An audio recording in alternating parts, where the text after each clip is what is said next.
Bible अध्ययन का 37वां दिन। आज हम निर्गमन ग्रंथ अध्याय 17 और 18, लेवी ग्रंथ अध्याय 12 और स्तोत्र ग्रंथ अध्याय 73 पढ़ रहे हैं। जब हम वचन पढ़ते हैं तो वचन हमसे बात करता है। तो आइए हम वचन पढ़ना शुरू करते हैं। निर्गमन ग्रंथ अध्याय 17। इस्राएलियों का सारा समुदाय प्रभु की आज्ञा के अनुसार सीन की मरुभूमि से चल पड़ा और बीच बीच में पड़ाव डाल कर रफीदीम पहुंचा। वहां लोगों को पीने का पानी नहीं मिला और वे यह कहते हुए मूसा के विरुद्ध भुनभुनाने लगे, हमें पीने को पानी दो। मूसा ने उनसे कहा, तुम मेरे विरुद्ध क्यों भुनभुनाते हो? ईश्वर को चुनौती क्यों देते हो?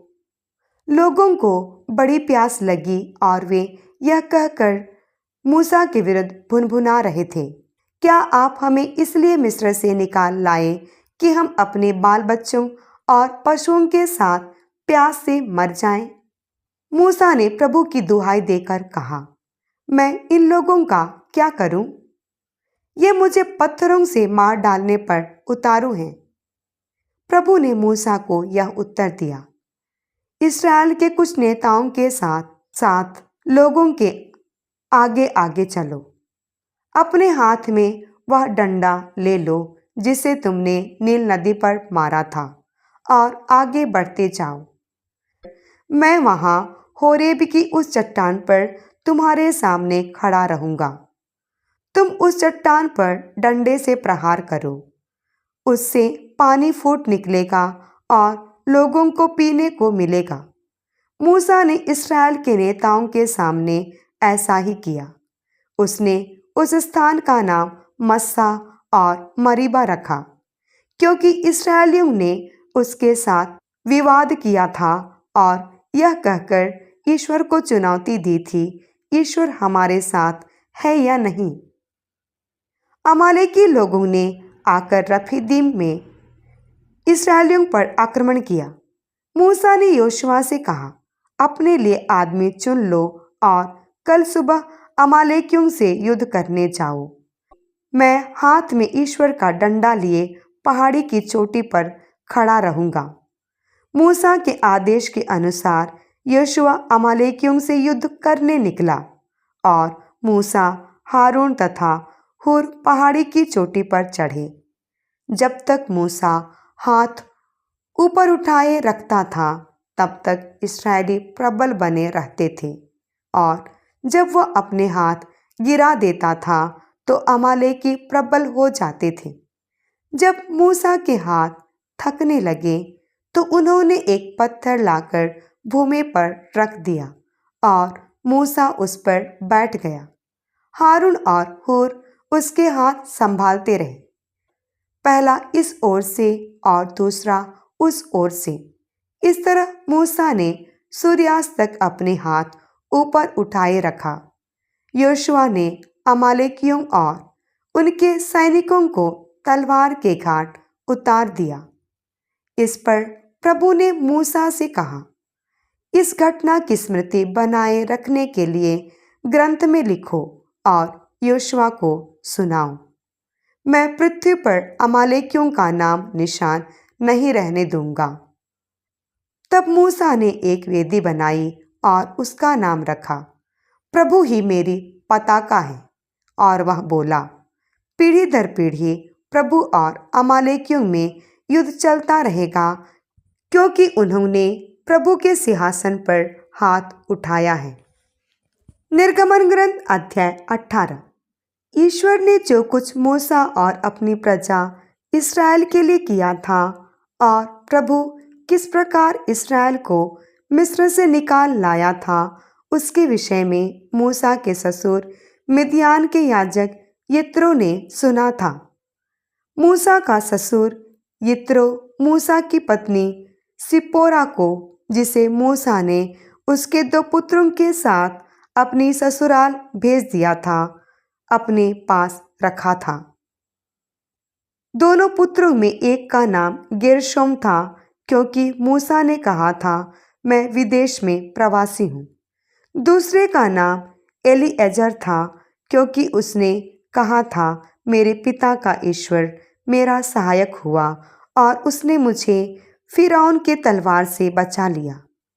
मूसा का ससुर यित्रो उसके पुत्रों और उसकी पत्नी को लेकर उस निर्जन प्रदेश में मूसा के पास आया, जहां उसने ईश्वर के पर्वत के पास पड़ाव डाला था। उसने मूसा को कहला भेजा, मैं तुम्हारा ससुर यित्रो, तुम्हारी पत्नी और उसके दोनों पुत्रों को लेकर तुमसे मिलने आया हूँ। मूसा अपने ससुर से मिलने गया। उसने उसे झुककर प्रणाम किया और उसका चुंबन किया। उन्होंने एक दूसरे का कुशल क्षेम पूछा और तंबू में आए। तब मूसा ने अपने ससुर को वह सब बताया जो प्रभु ने इस्राएलियों के लिए फिरौन और मिस्रियों के विरुद्ध किया था। मार्ग में किन किन कठिनाइयों का सामना करना पड़ा और प्रभु ने किस प्रकार उनकी रक्षा की थी। यित्रो प्रसन्न हुआ जब उसने यह सुना कि प्रभु ने इस्राएलियों के साथ कैसे कैसे उपकार किए और उन्हें किस प्रकार मिस्रियों के हाथ से छुड़ाया था। यित्रो ने कहा, वह प्रभु धन्य है जिसने तुम्हें मिस्रियों और फिरौन के हाथों से बचाया है। मैं अब यह जान गया हूँ कि प्रभु सब देवताओं से बड़ा है, क्योंकि वह लोगों को उन मिस्रियों के हाथों से बचाया है जिसने उनके साथ दुर्व्यवहार किया था। तब मूसा के ससुर यित्रो ने प्रभु को आहुति और बलिदान चढ़ाए। इसके बाद हारून इस्राएलियों के नेताओं के साथ प्रभु के सामने मूसा के ससुर के साथ भोजन करने आया। दूसरे दिन सवेरे मूसा लोगों का न्याय करने के लिए बैठा और लोग मूसा के आसपास सवेरे से शाम तक खड़े रहे। मूसा के ससुर ने जब यह देखा कि मूसा लोगों के लिए क्या कर रहा है, तो उसने कहा, तुम इन लोगों के लिए क्या कर रहे हो? तुम अकेले क्यों बैठे हो और सब लोग सवेरे से शाम तक तुम्हारे आसपास क्यों खड़े हैं? मूसा ने अपने ससुर को उत्तर दिया, ईश्वर क्या चाहता है यह जानने के लिए लोग मेरे पास आते हैं। उनमें कोई झगड़ा हो तो वे मेरे पास आते हैं और मैं उनका न्याय करता हूँ। मैं उनको ईश्वर के विधान और उसके निर्णय समझाता हूँ। इस पर मूसा के ससुर ने उससे कहा, तुम जो कर रहे हो वह उचित नहीं है। तुम और तुम्हारे आसपास के लोग थक जाएंगे, क्योंकि यह काम तुम्हारे लिए बहुत भारी है। तुम अकेले इसे नहीं कर सकते। मेरी बात सुनो, मैं तुम्हें एक परामर्श देता हूँ। ईश्वर तुम्हारे साथ रहे। तुम ईश्वर के सामने लोगों के प्रतिनिधि हो और ईश्वर के सामने उनके मामले रख दिया करो। तुम उन्हें विधियों और निर्णयों को समझा दो और वह मार्ग जिस पर उनको चलना चाहिए और वे कार्य जो उन्हें करना चाहिए। लेकिन लोगों के बीच से तुम योग्य, ईश्वर पर श्रद्धा रखने वाले, विश्वास पात्र और घूस न लेने वाले व्यक्तियों को चुनो और उन्हें 1000-1000, 100-100, 50-50 और 10-10 मनुष्यों की टोली पर शासक के रूप में नियुक्त कर दो। वे हर समय लोगों का न्याय करते रहें। वे हर बड़ा फैसला तुम्हारे पास लाएं और सब छोटे फैसलों का निपटारा स्वयं कर लिया करें। इस तरह तुम्हारे काम में वे हाथ बटाएंगे और तुम्हारा बोझ हल्का हो जाएगा। यदि तुम ऐसा करोगे और ईश्वर की ऐसी आज्ञा हो, तो तुम काम संभाल लोगे और लोग भी संतुष्ट होकर अपने अपने घर जाएंगे। मूसा ने अपने ससुर की सलाह मान ली और उसने जैसा कहा था वैसा ही किया। लेवी ग्रंथ अध्याय 12। प्रभु ने मूसा से कहा, इस्राएलियों से कहो, यदि कोई स्त्री पुत्र प्रसव करेगी तो वह 7 दिन तक अशुद्ध रहेगी, जैसे वह ऋतुकाल में अशुद्ध रहती है। 8वें दिन पुत्र का खतना किया जाएगा। इसके बाद वह प्रसव के रक्तस्राव से 33 दिन तक अशुद्ध रहेगी। जब तक उसके शुद्ध होने के दिन पूरे नहीं हो जाएंगे, तब तक वह ना तो किसी पवित्र वस्तु का स्पर्श करेगी और न पवित्र स्थान में प्रवेश करेगी। यदि वह कन्या प्रसव करेगी तो वह 2 सप्ताह तक अशुद्ध रहेगी, जैसे वह ऋतुकाल में अशुद्ध रहती है। वह प्रसव के रक्तस्राव से 66 दिन तक अशुद्ध रहेगी। जब उसके शुद्धिकरण के दिन पूरे हो जाएंगे, तब उसने चाहे पुत्र प्रसव किया हो या कन्या, वह दर्शन कक्ष के द्वार के सामने याजक के पास होम बलि के लिए 1 वर्ष का मेमना और प्रायश्चित बलि के लिए 1 कबूतर या 1 पंडुक लाए। याजक उनको प्रभु के सामने चढ़ाकर उसके लिए प्रायश्चित विधि संपन्न करेगा।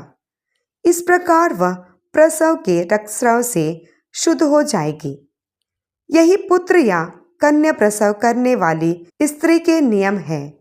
यदि वह 1 मेमना ना चढ़ा सके तो वह 2 पंडुक या 2 कबूतर चढ़ाए, 1 होम बलि के लिए और 1 प्रायश्चित बलि के लिए। इस प्रकार याजक उसके लिए प्रायश्चित विधि संपन्न करेगा और वह शुद्ध हो जाएगी। स्तोत्र ग्रंथ अध्याय 73। इस्राएल के लिए ईश्वर कितना भला है, उन लोगों के लिए जिनका हृदय निर्मल है। फिर भी मेरे पैर लड़खड़ाने लगे और मैं गिरते गिरते बचा, क्योंकि दुष्टों को फलते फूलते देखकर मैं घमंडियों से ईर्ष्या करने लगा। उन्हें कोई कष्ट नहीं होता, उनका शरीर हष्ट-पुष्ट है। वे दूसरों की तरह परिश्रम नहीं करते और उन पर विपत्ति भी नहीं पड़ती। इसलिए वे घमंड को कंठाहार की तरह पहनते और हिंसा को वस्त्र की तरह ओढ़ते हैं। उनके जटिल हृदय से अधर्म उत्पन्न होता है, उनके मन के बुरे विचार असंख्य हैं। वे उपहास करते और द्वेषपूर्ण बातें कहते हैं। वे अपने घमंड के आवेश में दूसरों को धमकाते हैं।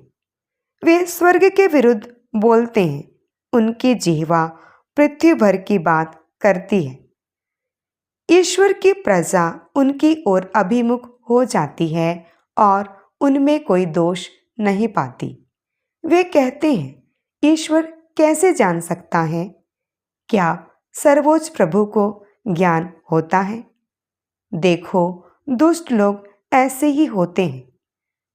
वे निश्चिंत होकर अपना धन बढ़ाते जाते हैं। निश्चय ही मैं व्यर्थ अपने हृदय को निर्मल रखा, व्यर्थ ही निर्दोष होकर अपने हाथ धोए।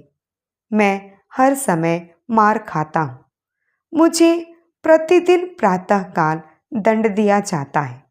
यदि मैं कहता मैं उनकी तरह बोलूँगा, तो तेरे पुत्रों की पीढ़ी के साथ विश्वासघात करता। मैंने इस रहस्य पर विचार किया, किंतु वह मुझे भारी लगा।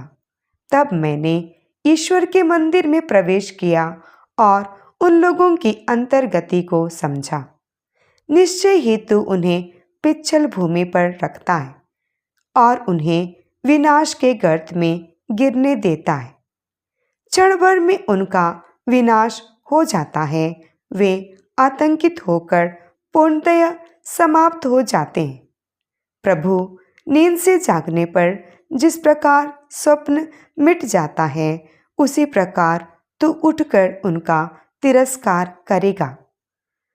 जब मेरा मन कटुता से भरा था और मेरा हृदय दुखी था, तो मैं मूर्ख और नासमझ था।